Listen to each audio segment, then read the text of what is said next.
Buenos días, doctora Lucía Íñiguez. Nosotros somos estudiantes de la carrera de psicopedagogía, modalidad a distancia. Desde ya, muchas gracias por su colaboración. Le damos la más cordial bienvenida y nos gustaría que nos comente un poco más de su perfil profesional. A continuación, le cedemos la palabra. Muchas gracias, estimados estudiantes de la carrera de psicopedagogía. Realmente para mí es un gusto compartir esta mañana con ustedes porque también al ser docente de la carrera de psicopedagogía de la modalidad presencial, pues comparto esas mismas inquietudes y ese mismo gusto por el interés desde la psicología y la pedagogía, buscar herramientas necesarias para que nuestros niños, nuestros adolescentes, las personas adultas mayores, las personas que estén en cualquier proceso de formación, en cualquier proceso de aprendizaje, puedan tener las herramientas necesarias para que ese aprendizaje sea importante. Bueno, yo soy psicorehabilitadora, tengo una maestría en salud mental, una maestría en psicología infanto-juvenil y actualmente estoy siguiendo una maestría en psicología clínica. Entonces, bueno, mi campo también desde la especialidad, tengo una especialización en terapia familiar sistémica. Entonces, bueno, he existido varios procesos en mi formación, pero básicamente desde la psicorehabilitación he tenido esta oportunidad desde la carrera en ayudar en esta oportunidad con la asignatura de didáctica de la lectoescritura y el cálculo, que me parece muy interesante tomar algunos elementos justamente que nos da la pedagogía para que ese proceso sea de lo más saludable para el niño y el adolescente. Muchas gracias, Magíster, por sus palabras. Pues bien, para entrarnos un poco más en la entrevista, una de las materias que más dificultad nos trae la mayoría de personas, sea en la escuela o en el colegio, o incluso en la universidad, se puede decir que son las temibles matemáticas. Muchos estudiantes, incluyéndome, le tenemos miedo a esta asignatura, pues el elevado fracaso que se constata en el aprendizaje de las matemáticas tiene raíces muy profundas y hay causas de diferente naturaleza, como por ejemplo, a la dificultad y abstracción de algunos conceptos matemáticos, como la deficiente enseñanza en la escuela, que tiene mucho que ver con el frecuente desconocimiento de los procesos de aprendizaje de las matemáticas y de sus técnicas específicas de enseñanza. Pues bien, para iniciar, como primera pregunta, estimada profe Lucía, ¿usted cree que toda persona tiene la capacidad de enseñar matemáticas? Realmente es una pregunta muy interesante y yo les devolvería con otra pregunta. ¿Qué tal si yo diagnostico en ustedes una enfermedad sin ser médica, ¿no? O de pronto, sin tener una experiencia en radiología, yo pueda aplicar una evaluación. Entonces, sí es importante saber que la pedagogía de la matemática es una ciencia, es una disciplina. Y por lo tanto, necesitamos de la formación, necesitamos de todo un proceso en donde la persona que va a estar capacitada para esta didáctica, esta enseñanza de la matemática, de verdad deba reunir algunos requisitos, como en ellos, por ejemplo, el tema del conocimiento previo, el tema de la didáctica en sí, de la pedagogía, de aquellas herramientas, incluso desde campos muy pequeños que nos sirven a nosotros, como el tema por ejemplo, del desarrollo evolutivo del niño. Chicos, denme un minutito. Entonces, no es, ay, perdón.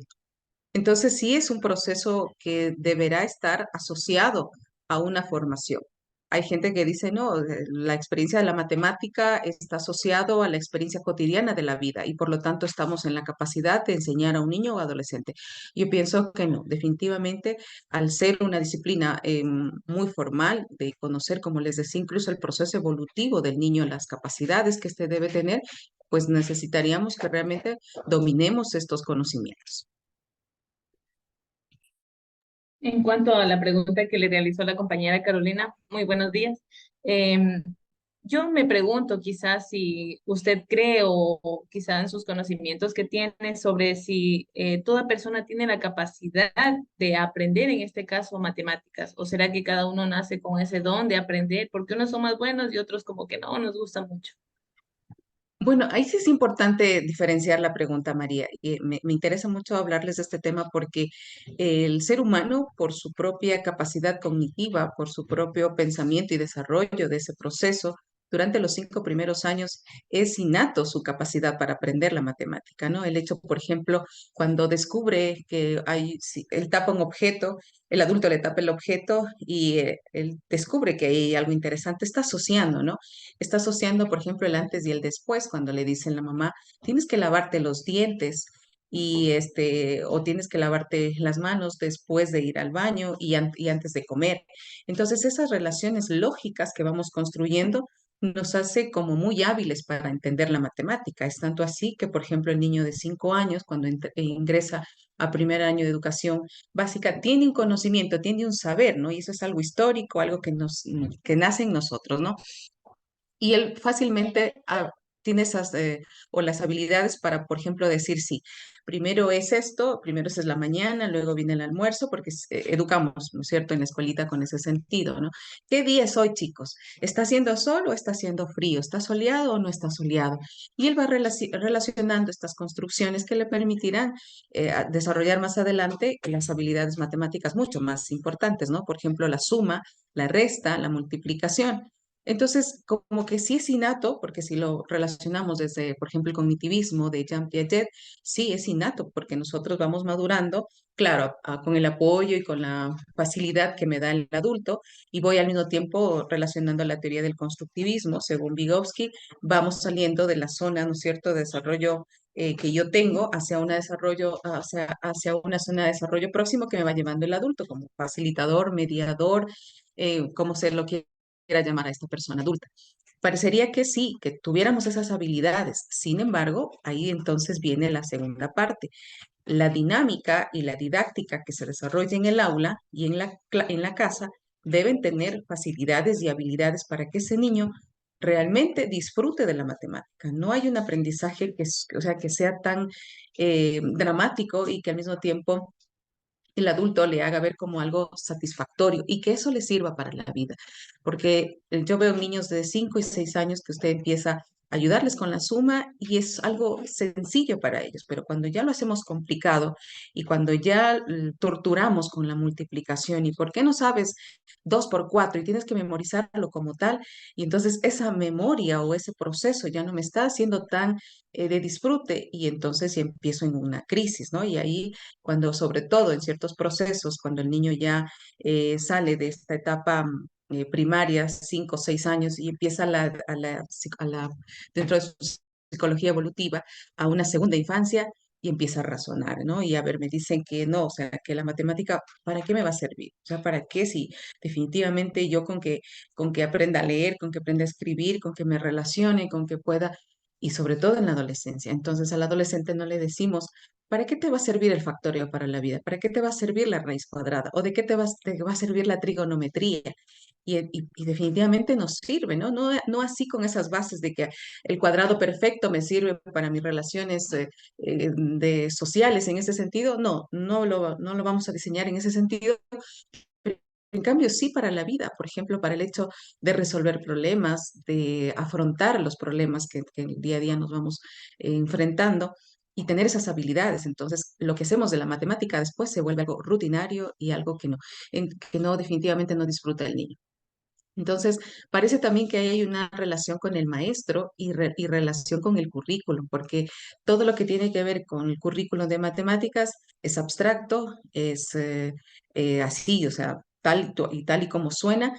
No hay una habilidad que el maestro me diga, a ver, ¿cómo sumas de manera divertida? Por ejemplo, si hago con una canción, si me aprendo a través de un eslogan, si me aprendo a través bueno, de la forma que sea, pero no lo hacemos divertido, lo hacemos tedioso, lo hacemos complicado y algo mucho más grave en el colegio sigue siendo la dinámica de que el mejor profesor es el que hace quedar más a supletorio o el mejor profesor es el que le causa miedo al adolescente y entonces pues definitivamente yo hasta ahora pregunto a los universitarios, a ver chicos, acuérdense de esta parte de la matemática y dicen, por ejemplo, cuando sacamos una respuesta de un test, dice, pero profe, es que yo no seguí psicopedagogía justamente porque me gusta la matemática, sino porque definitivamente no me agrada el tema de los números.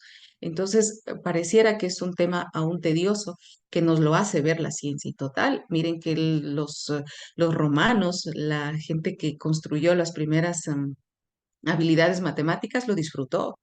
Pitágoras y toda esta gente amaba el tema de por qué las relaciones tienen que también ver con las matemáticas, pero nosotros hemos hecho una barrera ahí muy fuerte.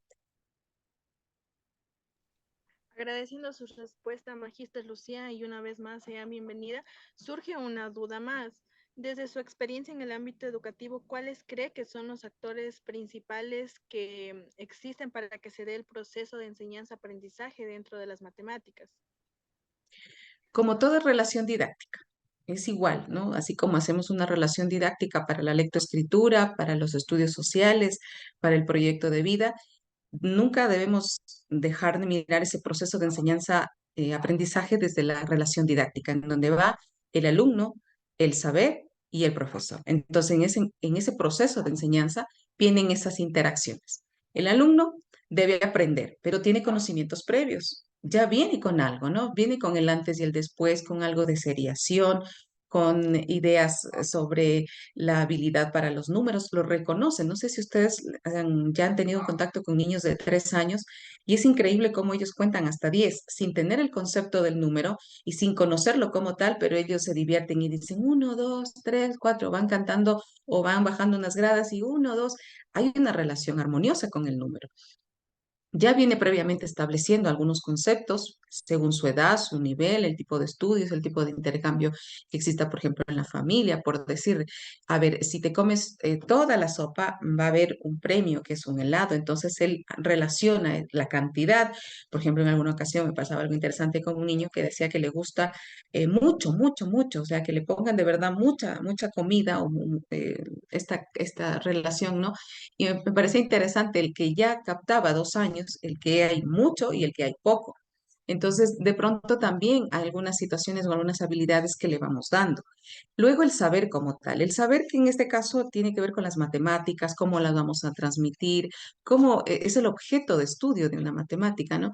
Si esta nos llama la atención desde la parte de su productividad o desde el concepto que le vamos a definir. Y finalmente el profesor encargado como tal, con toda la potestad y con toda la autoridad para llevar ese proceso de enseñanza y que sobre todo ha de hacer que funcione eso, ha de hacer que esta persona tenga las habilidades. Yo siempre les digo a ustedes, el psicopedagogo no es que va a enseñar matemáticas, no es que va a pararse frente a un grupo de estudiantes y va a enseñar matemáticas, no.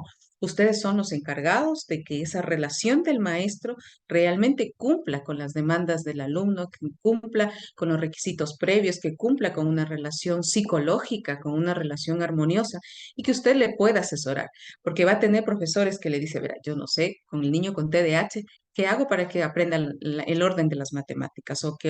O de pronto la tabla hasta aquí llegue, hasta apenas a la del 2 y de ahí no pasa el niño con TDAH o el niño con TEA. Entonces usted debe armonizar esa relación de manera que con toda la seguridad y con toda definitivamente con toda esa potestad que usted tiene dentro del DESE o dentro de una institución educativa, podrá garantizar que ese profesor realmente construya herramientas didácticas, incluso desde la tecnología, que ahora nos ayuda muchísimo, a que pueda brindarle y garantizar una relación armoniosa. Buenos días, doctora Lucía. Un interrogante más. Eh, Desde su punto de vista, ¿qué, cómo definiría la situación didáctica?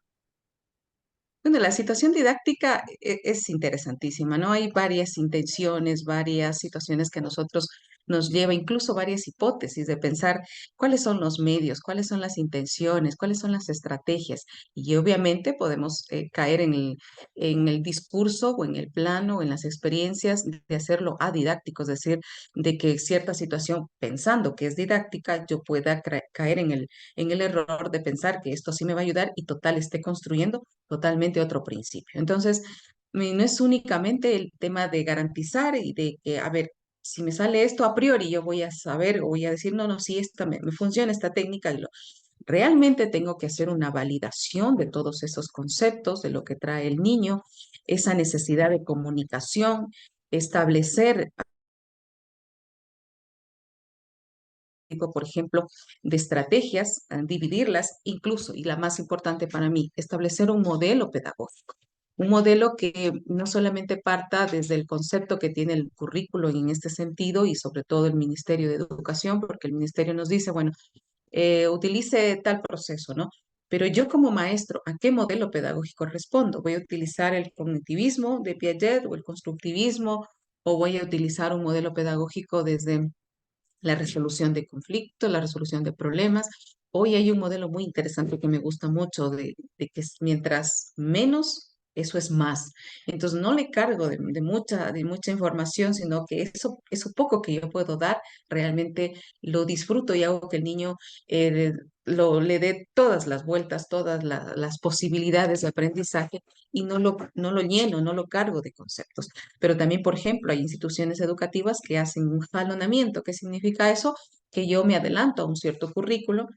Por ejemplo, si estoy en segundo año, doy el currículo de tercero para saber qué habilidades y qué herramientas el niño desarrolla para justamente ir jaloneando, ir adelantando a ese proceso. Pero obviamente ese deslizamiento, esa situación hace que yo también tenga que mirar algunas particularidades del niño.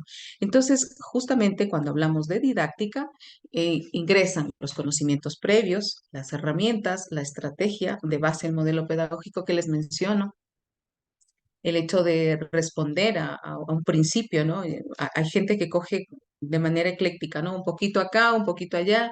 Por ejemplo, me doy cuenta en los métodos de la lectoescritura. Tienen método silábico, pero también el global, luego, bueno, y hay una mezcla de todo.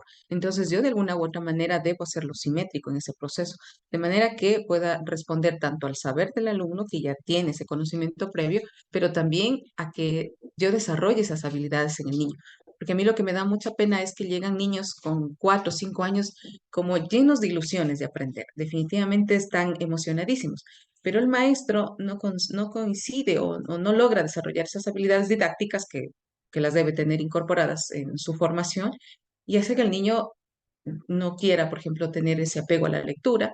Claro, hoy estoy viendo que el currículo nuevo, el que ya nos va a garantizar en mi caso, desde Loja, desde agosto, en otros ya empezó de la zona costera en el mes de abril, pero ese tema de habilidades como la lectura, con la escritura, el tema de cuentos, y bueno, es una estrategia de alguna manera que creo que va a responder o trata de responder ante ciertas debilidades que tenemos frente a la lectura, la escritura y la matemática los ecuatorianos. Es decir, no somos gente que nos gusta leer ni que nos gusta definitivamente dar una respuesta a la matemática. Pero la didáctica incluye todo eso, ¿no? La didáctica incluye el saber, el conocer, el buscar, el de pronto incluso responder a la capacidad madurativa del niño. Por ejemplo, hay gente que se adelanta mucho, entre los 3 y 4 años hacen que escriban los números o que ya tengan el concepto de los números porque eso dice el currículo. Pero hay niños que todavía no están organizando en sus ideas o de pronto su desarrollo no lo permite. Y entonces debemos esperar, debemos tener esa paciencia, pero definitivamente ir respetando todo eso. Entonces, para mí, la relación de ese contrato, perdón, de esa didáctica, tendría que ver justamente con todos estos elementos, incluidas aquellas situaciones pedagógicas y aquellas situaciones psicológicas, ¿no? No hay que para nada perder de vista que en la relación didáctica que yo construya también está el tema de la empatía, el tema de la inclusión, cómo garantizar que desde mi forma didáctica para enseñar también tenga que ver a aquel niño que no va a la par que los otros o aquel que está más desarrollado o al que no tuvo un conocimiento previo, que no viene con estimulación temprana, que no tiene algunas otras habilidades desarrolladas, entonces incluye todo eso. Muy bien, Magíster, por sus palabras. Asimismo, para concluir, lo que hemos hablado hoy ha sido muy importante. Podemos concluir que los actores que intervienen en la didáctica, las matemáticas, son el maestro, el alumno y el saber. Cada uno cumple con un rol determinado en el proceso de enseñanza-aprendizaje. Muchas gracias, buenos días. A ustedes, chicos, muchas gracias. Muchas gracias, profe.